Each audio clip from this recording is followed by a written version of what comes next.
Hello, I'm Jim Roberts. I'm host of Senior Living in Alexandria.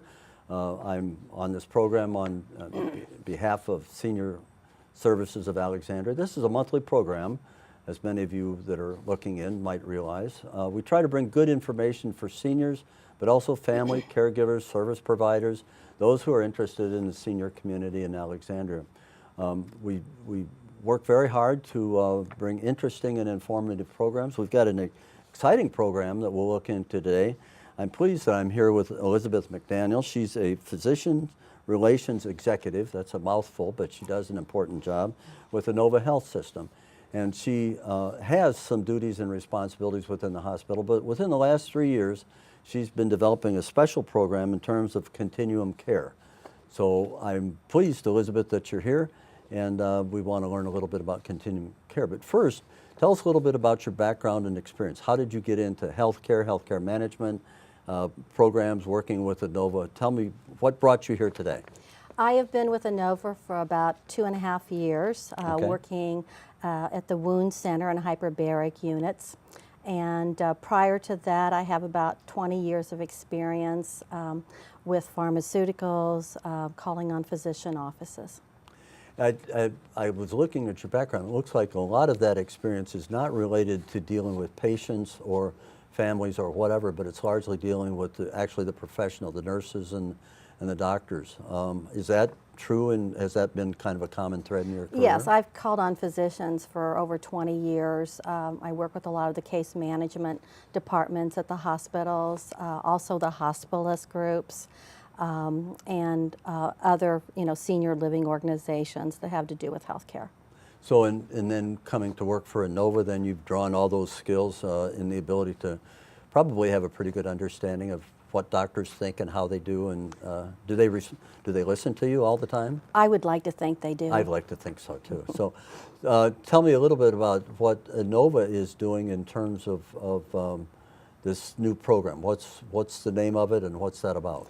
The Transitional Care Community Partners Group was started about 3 years ago by Deborah Etta, who at that time was the CEO at Mount Vernon Hospital. Okay. And she wanted to reach out to the community because we wanted to make sure we serve our community. So she put together this group, and it consists of skilled nursing facilities, commonly known as SNFs, assisted living, home care, hospice groups. We've got several not-for-profits, as well as a couple non-governmental agencies. And what we do is we meet every month, and we have, within the last year, been putting on panel discussions. We had one in April, and we had one in May. And it's to educate the lay community, as well as some medical professionals, about the continuum of care. What problem was this to address? Why did this group come together? What was wrong that you are working on fixing? Well, I think that we need to educate the public about the process. When you go into the hospital, you will be assigned a discharge planner, and that discharge planner will work with you till you leave the hospital. And we want the patient to know what the resources are out in the community. So that's why she brought all these groups together and formed a partnership so that we can work together and make that transition as easy as possible. Because one of the things we want to avoid is a readmission. So the problem was that many people leave the hospital, their needs have been met there, they've got a prescription or a rehab program or whatever, but those may get neglected, they may not get taken care of, Yeah. it may be inadequately planned. Yeah. And like the discharge planner will make note, you need to go back and see your primary care physician, or you need rehab, or maybe it's an end-of-life issue and they need to be with hospice. So it's just helping educate them to making sure they're using the right resources at the right time. So they may have a plan, but they may not execute the plan or may not know what resources might help with that. What sorts of things have happened, do you think, where they didn't? What downsides are there to ignoring the discharge plan? What can happen? Well, if you don't go back to see your primary care physician, they're not going to have an understanding of what's happened to you, after you left the hospital. And it goes back to that issue of readmissions. The hospital's wanting to try to avoid that because basically if a patient is readmitted within a certain period of time and they're a Medicare patient, they will be penalized by Medicare, and this essentially costs the hospital money. And that's why they want to make sure we avoid that at all possible cost. Okay. And whose idea was it to put this together? Was it Inova's leadership? Or? Yeah, it was Deborah Addo, who was the CEO at Mount Vernon Hospital. Okay. She has since gone on to Loudoun and is the CEO over there. But she got this program started, and it started off very slow. Now we have probably 35 or 40 members, and we meet every month. One of the things I do set up is educational programs for our group as to services within the hospital. So I know the kind of services that are available at Mount Vernon as well as Alexandria Hospital. How did you pick the people that would be part of the team? I mean, 35 is a pretty good-sized number. I assume that is a range of skills, backgrounds, interests, et cetera. Yeah. But how did you figure out the components of a panel? Well, it's open to anyone in the senior living community. Okay. So it's not like, you know, we vote on people. It's if you want to come and participate and share your knowledge, we certainly welcome that. The panelists that we have, I have chosen them, and they certainly have an expertise in their field, so they're very knowledgeable about Medicare, and those are the kinds of issues that we discuss at our panel discussion. And participation is voluntary? It's voluntary. Okay. I mean, it's to a company's benefit to be on this group because it gives you visibility that you would otherwise not have. Okay, okay. We're going to have to go to a break right now, but when we come back, I'd like to get a little bit more into the workings of the panel and try to see some of the kinds of benefits that it provides. So we're going to go, I believe we've got a cooking session this month. That's always exciting, but we'll come back and learn more about the TCCP. I've got that right. Transitional Yes, you do. Care You did very well. Community Thank Partners. you. Okay, thank you. All right, we'll be back.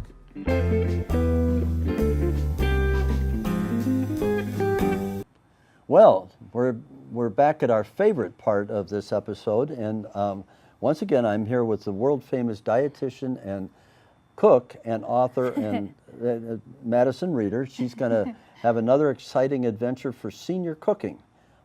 Today we're going to have a dessert salsa. Is that correct? That's correct. Now these are all original recipes that she has made up. It'll be in her Best of Madison cookbook, which will be in your bookstores very, very soon. But in the meantime, we're going to have another wonderful cooking demonstration. So Madison, take it away. What did we do first? Absolutely. Well, salsas aren't just resigned to the summertime, and they're not just resigned to savory, salty flavors. Yeah. So what we're going to do is we're going to incorporate some flavors of fall using some cinnamon, but also some summery kind of fruits, some fall in season fruits to make a lovely little dessert.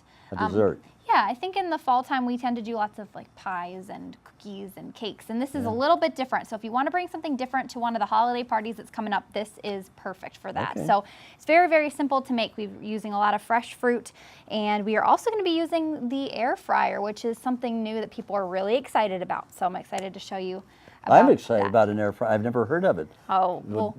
But you're going to explain it to us. I sure will. So right, let's start with the salsa base first. Okay. So what we're going to do is we're going to take this big bowl here, and I have some chopped up strawberries. I just took one container of them, one of the containers from the store, chopped them up into pretty small pieces, as you can see here. Right. And just so that they're easier to scoop up. We always need to scoop our salsa up with something, right? Okay. So what we're going to do is take this spoon, and we're going to just pour them into a big bowl here. Right. And then while strawberries aren't overly in season this time of year, our apples are, and they're really the star of our salsa here. So any kind of apple? We want to do a Granny Smith apple. Granny Smith, okay. Because our strawberries are going to add some sweetness. We will add a little bit of extra sugar to this, and our Granny Smith apples are tart. So we want to have a little bit of a bite to this salsa.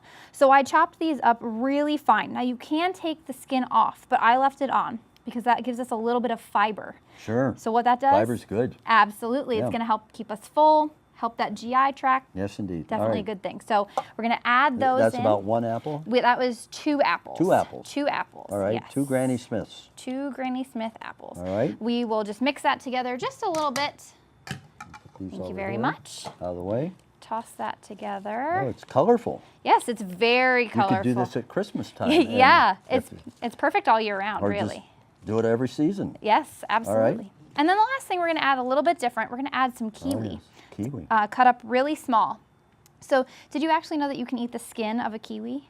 I didn't know that. You It's sure very can. tough. Yes, it's not everybody's favorite because of the texture. So we're going to cut it off for this, but just some food for thought. see, But yeah. you still get a lot of fiber, a lot of great flavor from this kiwi. So Okay. this is about 3 kiwis. Okay. We're going to add those in there.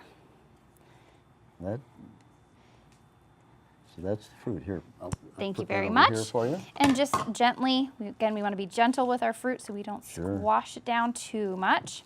The next thing we're going to add to this, Smells good. it does smell Yeah. great. We're going to add about 1/8 of a cup of sugar, just a little bit. Again, it's a dessert, so we're going to add just a little bit of sugar to it.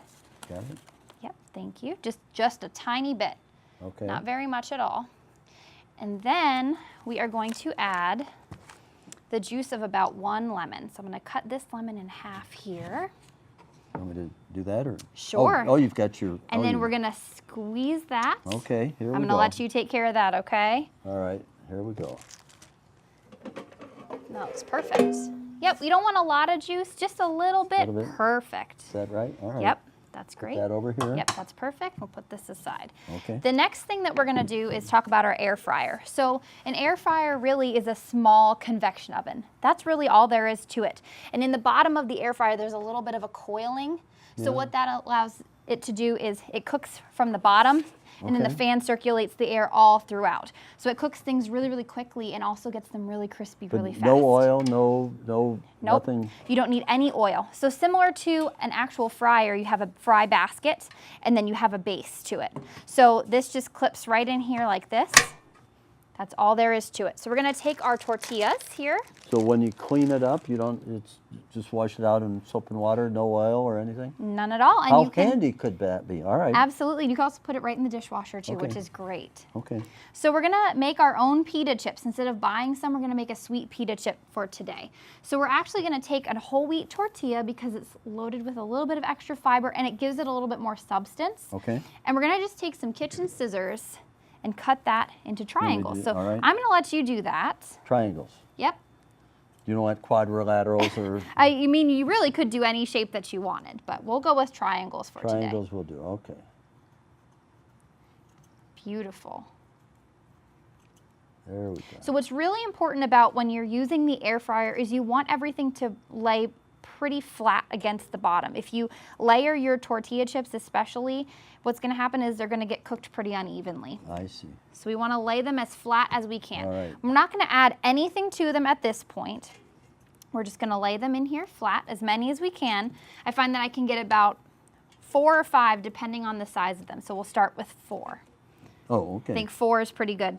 Yeah. We For, on top of that, or Nope, we or- don't want to layer them. So All we'll right. just keep them like this. Okay. They're sliding a little bit.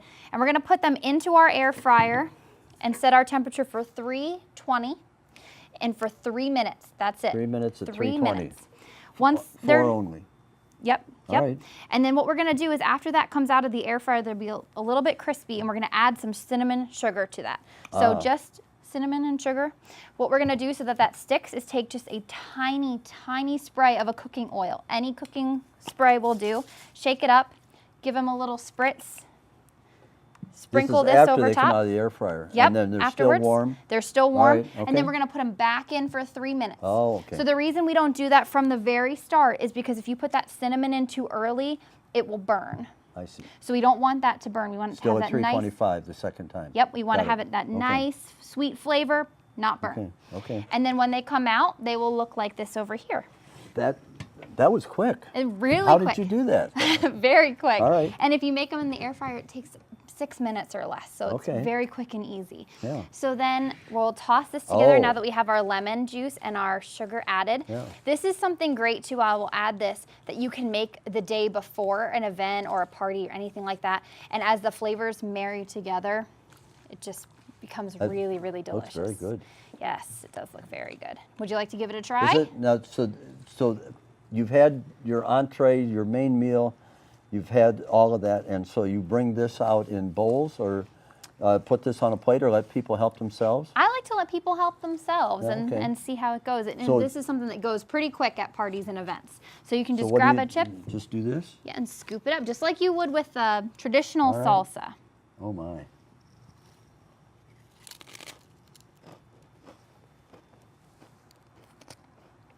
It's very refreshing.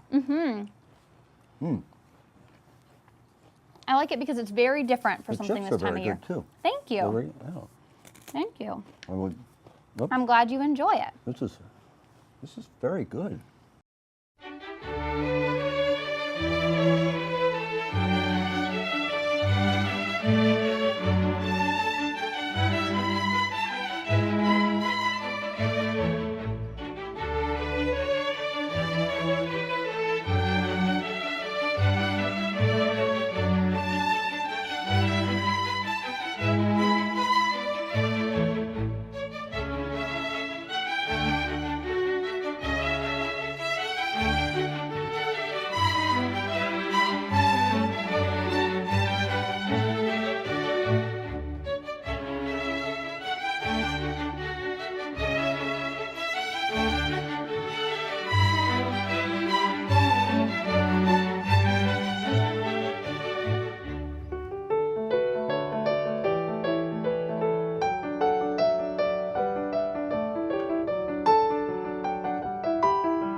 Well, we're back. I'm here with Elizabeth McDaniel today, and as I mentioned earlier, she's a physician relations executive. She spent a good part of her life talking to doctors and nurses, but she's got an exciting program that we were discussing at the first half and want to get some more detail on. And this is this transitional care of community partners. And the problem that she's addressing is what happens after you leave the hospital. Is it good? Is it bad? Is it indifferent? Does anybody know about it? And so, Elizabeth, you mentioned that there's a continuum care, solving the continuum care puzzle. And I understand that there's some ways to explain that. What is the puzzle, and what have you done to try to explain that to people? The puzzle is what your options are after you leave the hospital, after you've been discharged. So do you go to a skilled nursing facility? Do you go to assisted living? Do you go to home health? Do you have hospice? Do you need acute rehab? These are your options, and so it's like this puzzle, and you've got to put these pieces together, pieces that make sense for you, and it's individualized. So when you're talking with the discharge planner, she goes, well, I think you should go to an assisted living, and then she would go in and talk about, you know, what those issues are, who pays for it, how long you can stay, and that type of thing. Okay. So this panel discussion, each person who speaks is basically an expert in their particular discipline, and they talk about, you know, all of those issues and answer people's questions like that you would have about, you know, how long do I need to be there. So this puzzle basically is for the lay community to see that you have all kinds of options and what is best for you. And that's why we're putting this together, is because we want to educate people and tell them you have a lot of options. Maybe you just don't know what those options are. So that's why we started it, just to kind of get that conversation going. Does the discharge person administer that? Are they the kind of the point person in raising those questions and pointing out what resources? Is that the right person? Or is Right, there, yeah. The discharge planner at the hospital works with the physicians, the nurses, the social workers, and they all talk and come up with a plan, and then the discharge planner will come to the patient and say, you know, this is what we've looked at, this is what your options are, this is your next step. And then the patient makes the decision, but they've been given enough information that they should be able to make a very educated decision at that point. so the discharge person has to know what all the resources yeah. are, Yeah. make inquiry as to the specific need of the patient and be able to match those, and Right. do they have any responsibility to follow up to see if their recommendations are taken or ignored? I mean, do they have a ongoing responsibility? That sounds like a large job. Yeah, it is. It's a tremendous job in the hospital because they also have a lot of patients that they're doing that for. But they will make recommendations. They'll have, you know, they'll make sure that the patient leaves with the scripts, with, you know, what the next steps are. You know, you've got to make your appointments to your primary care. So they try to put that down in writing. So when the patient leaves the hospital, they have it all written out for them. They know what they need to do. But it's up to the patient ultimately to go out and do that. But the discharge planner gets that ball rolling, basically. Is the role of a discharge planner, that's new to me. Is that a relatively new job description in a hospital? Isn't that something that maybe doctors or nurses would do historically, but now it's gotten more complicated, more resources are available? Is that a relatively new, or has that been something that's It's been around for a long time. You know, like I said, they work with the doctors and the nurses and the social workers to try to, you know, let them know about resources in the community. But, you know, they're the point person with the patient. Like I said, when you come into the hospital, you're assigned a discharge planner. That person's going to be with you till you leave the hospital. And then if you have questions, you can always contact them later. But they give you a set of instructions, and their hope is that you will do something with those instructions. You mentioned there's an you organize panels. What's a typical panel look like, and what are the kinds of presentations? How many panels are there? Tell me a little bit more about how the panels work. Well, there's two panels. The one we did at Beatley in May, we had a hospitalist physician, we had a case manager, we had someone who represented assisted living, someone who had skilled nursing, then we had home health, we had a geriatric care manager, and we also had acute rehab. And everyone is given the same set of questions, like who's going to pay for it, how long is the process, do you work with people in end-of-life issues, and so everyone's answering the same questions. And then once everyone speaks, then we open up the questions to the community. And if they have questions for any particular person, whether it be assisted living or skilled nursing, they can ask that person questions. Obviously, the discharge planner gets a lot of questions because she's the person who starts that whole process. But it opens it up so that people can ask questions.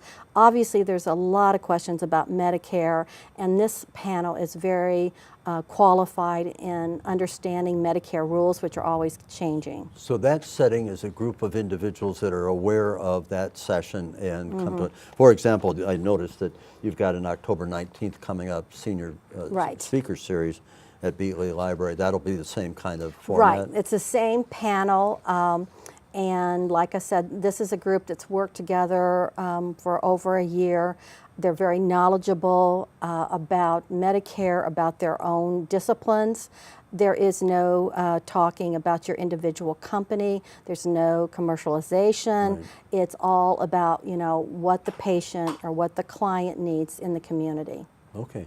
And that panel does not make decisions for an individual patient. They're just armed with information that they can Right. take back, Yeah. either as a discharged person or Right. recommendations Yeah. from the doctor, you know, releasing physician or whatever. Yeah, and we have a program book, and it has a person's Oh. name and title, and it has their email address. So let's say that you wanted to find out about acute rehab.